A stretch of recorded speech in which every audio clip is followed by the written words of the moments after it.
reflexiones en el camino, meditaciones forjadas a lo largo de la carrera cristiana para aliento y edificación de los creyentes en el Señor Jesucristo.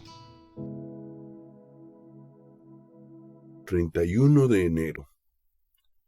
El Señor vino a una ciudad de Samaria llamada Sicar, junto a la heredad que Jacob dio a su hijo José, y estaba allí el pozo de Jacob. Juan 4, 5 y 6. La fuente de Jacob. Unos 53 kilómetros al norte de Jerusalén, en territorio palestino, está el sitio tradicional de la fuente de Jacob, del que habla el versículo citado arriba.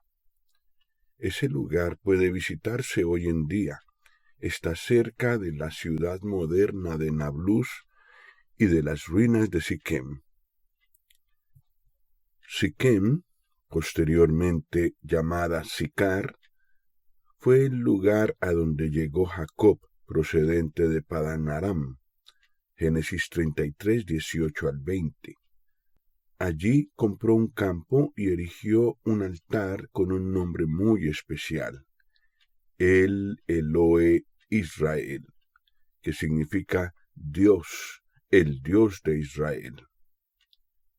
El Dios de sus padres, Abraham e Isaac, se había convertido con el tiempo en su Dios personal. Emplea para ese altar el nuevo nombre que el Señor le había puesto, no su viejo nombre. Había experimentado durante toda su estadía fuera de Canaán la gran fidelidad del Dios que se le había aparecido en Betel y que lo había rodeado allí con sus promesas. Se sentía tratado por él como Israel, que significa el que gobierna con Dios, y ya no como Jacob, que significa el suplantador. Esto que hizo Jacob es muy instructivo. Es un momento trascendente en la vida de un hijo de creyentes cuando llega personalmente a los pies del Señor y lo confiesa a él como Señor mío y Dios mío, como dice en Juan 20:28. En adelante ya no sigue al Dios de sus padres, sino que empieza a vivir experiencias propias con el Señor de gloria. Jacob le dejará las tierras alrededor de Siquem a su hijo José. Josué 24:32. Cuando el Señor Jesús, años más tarde, pasaba de Galilea a Judea, le era necesario pasar por Samaria, dice en Juan 4:4, y llega a ese lugar. Los tiempos habían cambiado y ese territorio era ahora propiedad de los samaritanos, un pueblo que mezcló judaísmo y paganismo y que resultó del tiempo del cautiverio de Israel en Asiria.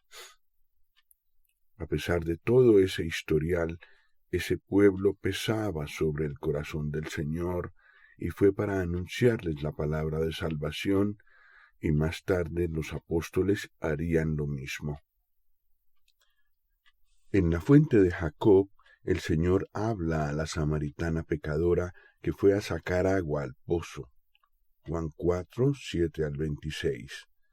Esa mujer tiene una experiencia parecida a la que tuvo Jacob, la cual hemos mencionado antes. En sí misma, su vida es una vergüenza delante de Dios, pero en el pozo de Jacob tiene un encuentro personal con el Señor, el cual le cambió la vida. Olvidó su cántaro y su vergüenza y fue a proclamar lo que comprendía del Señor, el Mesías prometido, versículos 28 a 29. El resultado es que los samaritanos vienen a él y comprueban las palabras de la mujer. Después de escucharlo a él, ya no creen por el testimonio de ella, sino que por sí mismos confiesan que verdaderamente este es el Salvador del mundo, el Cristo. Versículo 42. ¿Cuántas cosas pueden cambiar para una persona cuando el Señor viene a su vida?